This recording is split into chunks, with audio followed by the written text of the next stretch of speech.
करा दिया, पर कैसे आपका दर्शन करे, आपकी लीलाएं सुनते रहते थे। बैठे बैठे दर्शनों की इच्छा की, हमको बहाना मिल गया कि बाबा को ले आएंगे तो गोपाल को आना ही पड़ेगा। गोविंद हमारा ये अपराध क्षमा कर देना। और वरुण देव ने गोविंद का पूजन किया। पूजन करने के बाद नंद बाबा को और ठाकुर को भेजा पार्षदों के साथ। नंद बाबा ने कहा, लाला तुझे यहां भी जानते हैं लोग बाग हैं? ये लोग सब तुझे प्रणाम कर रहे थे, तुझसे बात कर रहे थे, तुझे यहां जानते हैं क्या? आज मेरे ठाकुर ने कहा, बाबा मुझे सब जगह जानते हैं। ऐसी कौन सी जगह है मेरे भाई बहनों, ऐसा कौन सा देवता है जो ठाकुर को नहीं जानता? ठाकुर आज जो जाना हो ताए दे हो जनाई, और जानत तुम ही हो जाए। ठाकुर को मेरे भाई बहन वही जान सकता है जिसे ठाकुर जनाना चाहते हैं। और ठाकुर को जानने के बाद वो जीवात्मा संसार का नहीं फिर ठाकुर का हो जाता है। जो जीवात्मा अपने स्वरूप को समझ गया वो संसार में रहता जरूर है, पर संसार की किसी भी आसक्ति में फंसता नहीं। उसके लिए सुख क्या, दुख क्या, जीवन क्या, मृत्यु क्या, सब कुछ बराबर, सब कुछ बराबर। आदमी कब तक भटकता है? जब तक जान नहीं पाता तब तक भटकता रहता है। देखो, जिस रास्ते को जान लिया है तो मंजिल दूर नहीं है, और जिस रास्ते को जाना नहीं तो उसका एड्रेस पूछना पड़ता है, और पूछने में भी कहीं गड़बड़ी हो गई तो फिर भटकना पड़ता है। सही से एड्रेस का पता नहीं चला तो भटकना पड़ता है। और जिन्होंने पहले से ही रास्ता देखा हो, या बताने वाला कोई ऐसा पक्का हो कि गुरु गोविंद दोनों खड़े काके लागू पाए, बलहारी गुरु आपने गोविंद दियो मिला। कि ऐसा गुरु मिल जाए जो इस जीवात्मा का हाथ पकड़ करके परमात्मा के। देखो, गुरु का कर्तव्य क्या है, वरना कभी कभी इतना भटकना पड़ता है, इतना भटकना पड़ता है, ये भी पता नहीं चलता कि वास्तविकता क्या है।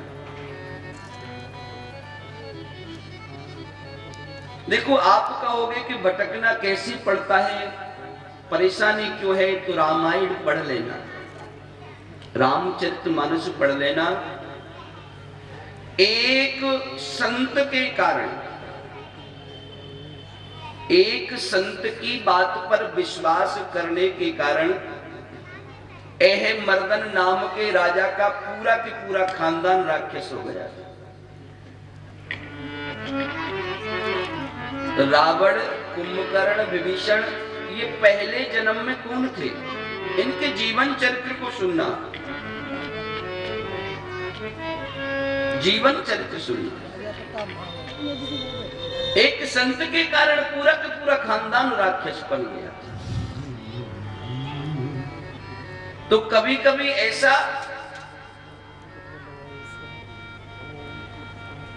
जीवन में सच्चाई का पता नहीं चल रहा तो मेरे भाई बहनों कभी कभी भटकना पड़ जाता है।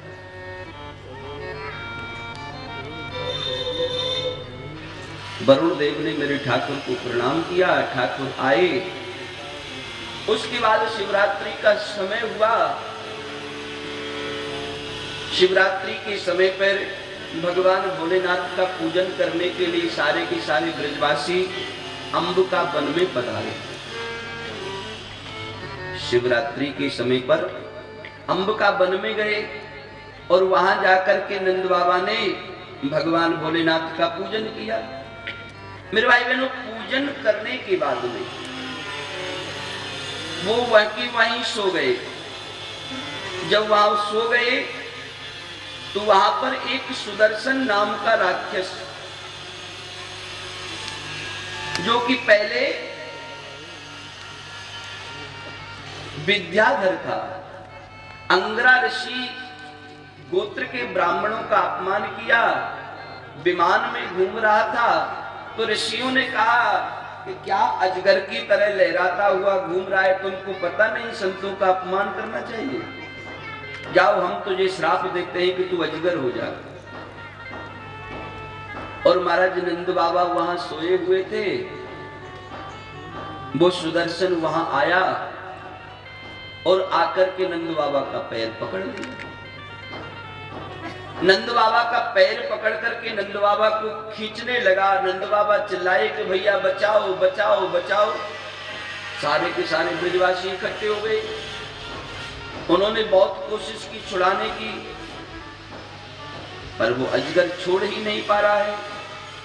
नंद बाबा ने कन्हैया को पुकारा कि लाला कहाँ है? कान्हा किधर है? छुड़ाओ। मेरी गोविंद आई और अपना पैर लगाया। पैर लगाते ही वो अजगर दिव्य रूप को धारण किया। हमारे संतों ने वर्णन किया है मेरे भाइयों कि कितनी करुणा उनके दिल में भरी है। आज कितनी करुणा उनके दिल में भरी है। ये जाकर सुदामा भिखारी से पूछो, करामात क्या उनके चरणों की रज में। ये जाकर के गौतम की नारी से पूछो, क्या करामात है उस रज के। पर सत पग पावन शोक नशा, जिनके पैरों की रज का स्पर्श करने से ही सारा शोक समाप्त हो गया। मेरे भाई बहनों, ये भागवत सत्संग भगवान की भक्ति ऐसी है। हमारे ब्रजवासी जी कल कह रहे थे कि ठाकुर की लीला एक ऐसी लीला है। हम ब्रजवासी जी से बात कर रहे थे कि ब्रजवासी कभी ब्रज में जाकर के भी रहेंगे। इन्होंने कहा चाचा जी जरूर रहेंगे, हम रहेंगे ही बुढ़ापे में ब्रज में। मैंने की कैसे संभव है? तो इन्होंने कहा कि जो इच्छा, क्या करेंगे? दीक्षा करहु मन माही, हरि प्रसाद कछु दुर्लभ नाहि।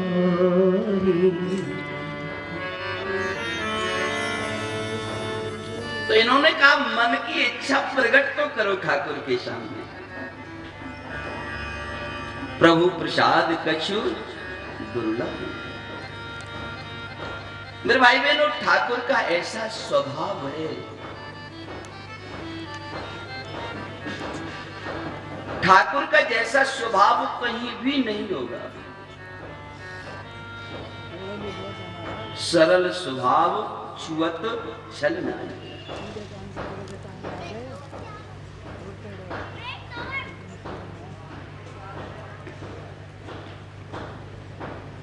ऐसा अद्भुत स्वभाव है।